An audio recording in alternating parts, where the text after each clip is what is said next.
A picture of the loops, how I was talking about the lines they have outside.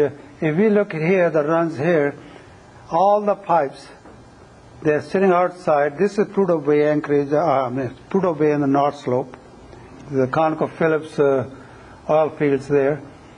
Here the pipes are coming, so what they have done is they put the loops for all the lines. They all follow the same routing. So there's your structure still underneath, if you guys see them down here.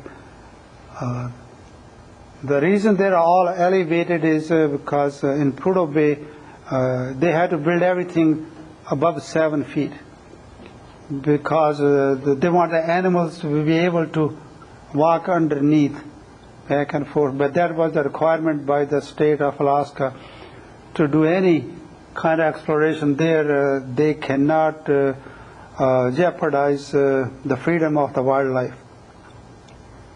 That's why these, otherwise they could have put them right on the floor, with the sleepers. So that's how the expansion loops are used to provide the flexibility. See, in this case, if we kind of look at it, the anchors should be somewhere around here, which will push that line this way into this loop. And then there's a bend on that side. Whatever is left on the anchor on the other side, it will move that way and bend that leg. So you use every flexibility you can get in the system. For this whole run, the flexibility is, this is provided the flexibility, and this line going that way provides the flexibility. Another one, yeah. So this is kind of looking over the same, how the loops are designed. Yeah, this is how it looks like up there on the Prudhoe Bay. Not a thing to see, not a single tree, not a single rock. Yes, it's all thunder. That's called the North Slope, if you guys are wondering. Yeah. Let me get that. Now, this is interesting. Now, these are called loops too, but these are vertical loops. The other ones were horizontal. These are vertical loops here. The reason sometimes they are designed that way is that there's not enough room to go in other directions. It has the same purpose. Pipes are growing, bending, what's happening, so this can absorb the flexibility.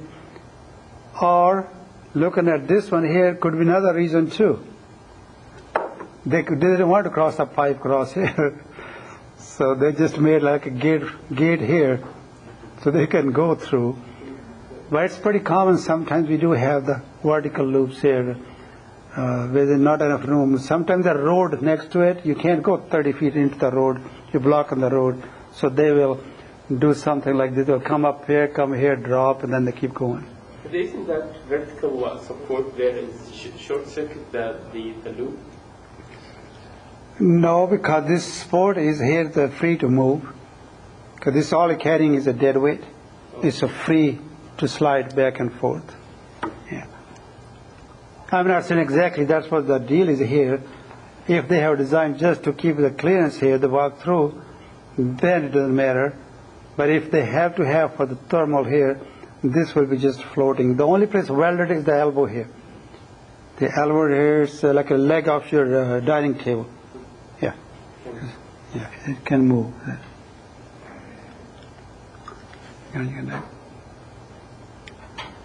Okay, now those were the expansion loops we talked about to achieve the flexibility. And this is another best solution is called expansion joints.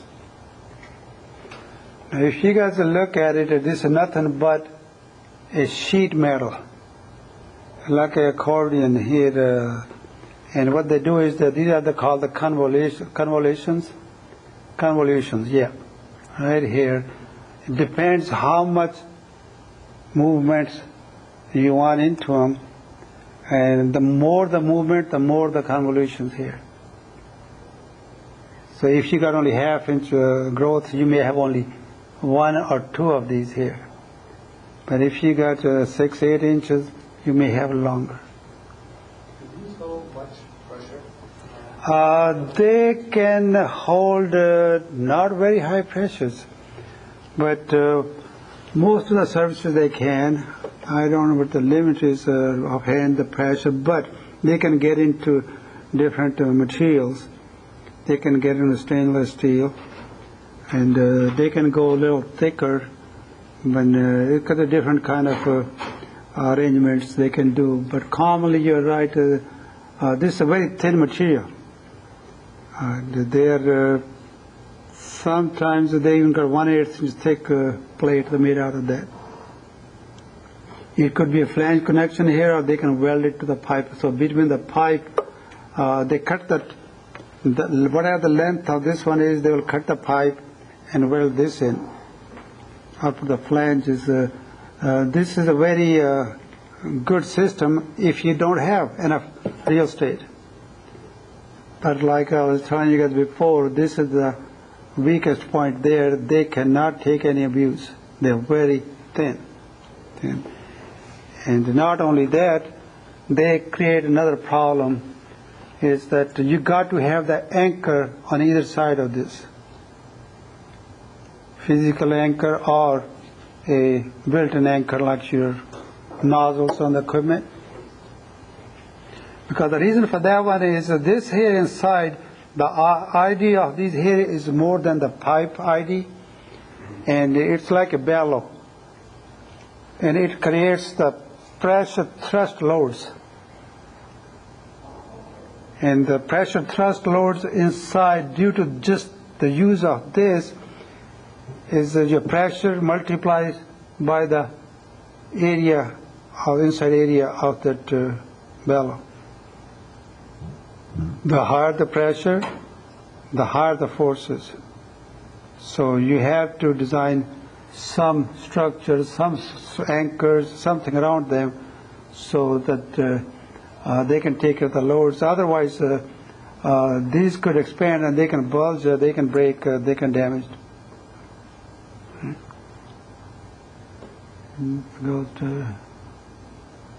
Now these are different kind of type of expansion joints. So this is just a simple straightforward here, and this is not tied. It's just put in between. But in our use, mostly we like to see them tied. They are called tied single expansion joint. What that does, it keeps it in place. Plus, it will not let it blow out due to some accident or something. It won't let it go move more than what's designed to. And there's the universal. They have used two of them in a combination to have some different offsets. This is untied. This is tied. So these rods are just the control rods. So they just keep it in place, so they don't expand more than they're designed to. And there are another few types of different types. They're called gimbal joints. Sometimes some piece of equipment, you got to have the rotations too. The pipe can rotate stuff, just like we've seen in the car. The steering wheel, some there, it can go in all directions. When you release that, can go up, down, sideways. Same way, this one can move in all directions. So same thing as this. So these are called universal because they can take an offset and as well axial. This can take a rotation, little angular motions. So there are different kinds depending what you're trying to achieve, what kind of rotations or movements you have. Now this is how they work. This is if you got axial displacement only. If the pipe is just going straight, like we have the expansion loops, we have the guides there, so pipe stays straight. So we don't have any side movements. So this works very well. It's called axial displacement because only one direction you have the movement. So this is called axial. This is lateral if you have axial as well as little bit the sideways. If the pipe is moving axially and to the side, so this is how they will look like under lateral displacement sideways. They will make this kind of shape here. but you cannot have too much lateral because that will damage the expansion joint. And these are called angular, which is again not a very good practice to use them, but they do allow a little bit, and that is determined by the manufacturer. The manufacturers will tell you how much they design exactly to your specs. Now, pipe stress engineers do not design these. Pipe stress engineers collect all the data. They provide all the information, how much growth we have, axial, how much we'll have lateral, if we have any of this here, and how much room we have, and what's the design temperature, what's the pressure. So we provide the vendor all that information, and the vendor will design for you, and they guarantee that it will work. So these are different types and different applications. So here is the application. Instead of the expansion loop in the middle, like we had, they're trying to use this one here, one and one here. And if we can see here, there's anchors. There's a one anchor here. This is the anchor here. This is everything in the pipe is fixed here now. It's going to go right into this expansion joint, and from this anchor on the other side, this is going to push into and this another one here, and there are supposed to be guides up here, so the pipe can stray straight into it. So the pipe can't go laterally. If it moves laterally, these will be damaged here. They'll be gone. And when they break, you can hear it because they pop like a balloon. And the failure is not just a crack or something. They can blow that like a balloon material. And this is, other than that, it's maintenance free. If they're designed right and they're used right, they last a long time. Any bad design will create problems.